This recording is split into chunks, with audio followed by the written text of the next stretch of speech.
If you would, please close your eyes. What if today was your last day here on earth? Who would you call? Who would you see? What would you want to do? Who would you want to hug? Now let me ask that one again. What if today were your last day here on earth?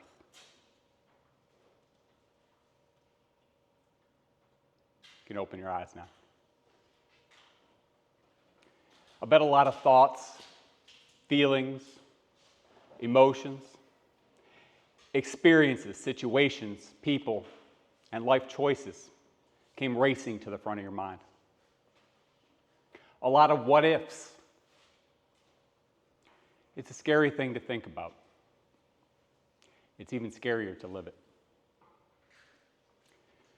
Not too long ago, that was the question that I had to confront, head on and in real time. What if today was my last day here on earth? You see, 5 months ago, I sat on a surgical prep bed at Mayo Clinic, awaiting word on if my liver and bile duct transplant donor was going to be a match. A surgery that could cure my rare and aggressive form of cancer, or potentially kill me. As the time ticked closer to my surgery window, my mind went deeper and deeper into life's what ifs. What if this is my final kiss from my wife? What if my kids never get to see their dad again? What if all of my goals, dreams, aspirations, and ambitions are just never to be accomplished? And finally, what if this is just simply my time?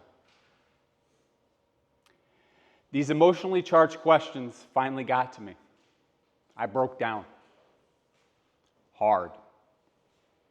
Crying, panting, cursing. All of the feelings one would expect if presented the situation. But then something miraculous happened. The crying stopped, the sniffles faded, and my mind began to shift. What if God had been preparing me for this situation through all the other what ifs earlier in life? What if He has been testing me by giving me what ifs that I easily could have said no to, but said yes? What if He knew I was to battle this later in life?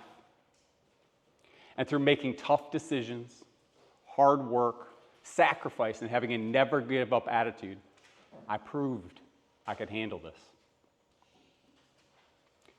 And what if this isn't the end, but rather a beautiful new beginning, a new life,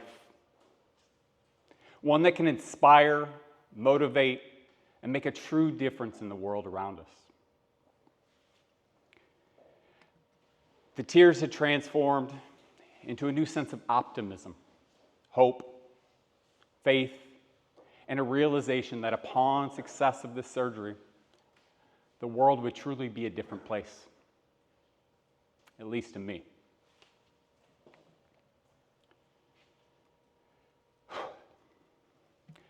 Soon thereafter, the surgical team came to tell me that we were now on the clock, and it was time to head off to surgery. As I rolled down the hallway, a tremendous sense of peace came over me. And no, it wasn't the meds yet. No more apprehension, no more fear, no more worry. Just peace. That peace only grew as I slowly awoke from an 8-hour medically induced snooze. As my eyes opened and I came to, I was greeted by my medical team, telling me that the transplant was a success. And by all indications known,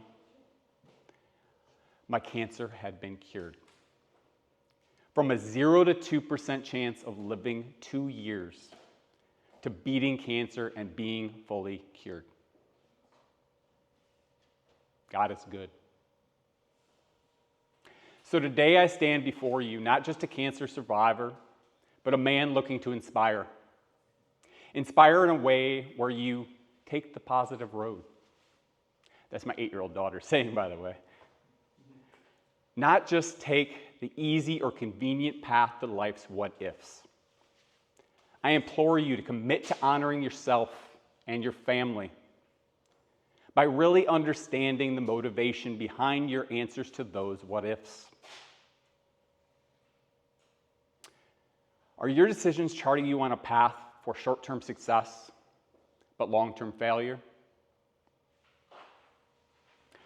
Would taking on the tough option result in a magnificent upside that you could never imagine?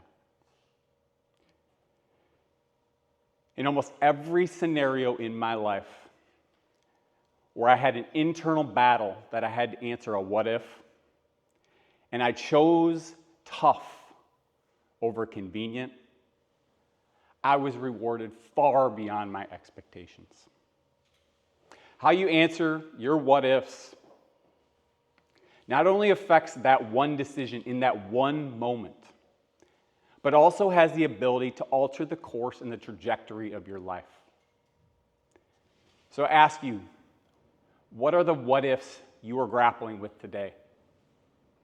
Does that tough decision just seem too tough? Is your heart telling you one thing, but your brain telling you another? In my experience, most will choose the quickest, most convenient option available. But what if you don't? What if you stand up for right and just instead of just tucking your head and following the crowd? What if you commit to hitting the gym every day for the next 90 days? What if you take a personal timeout before lashing out at your kids or your spouse? What if you just take the positive road?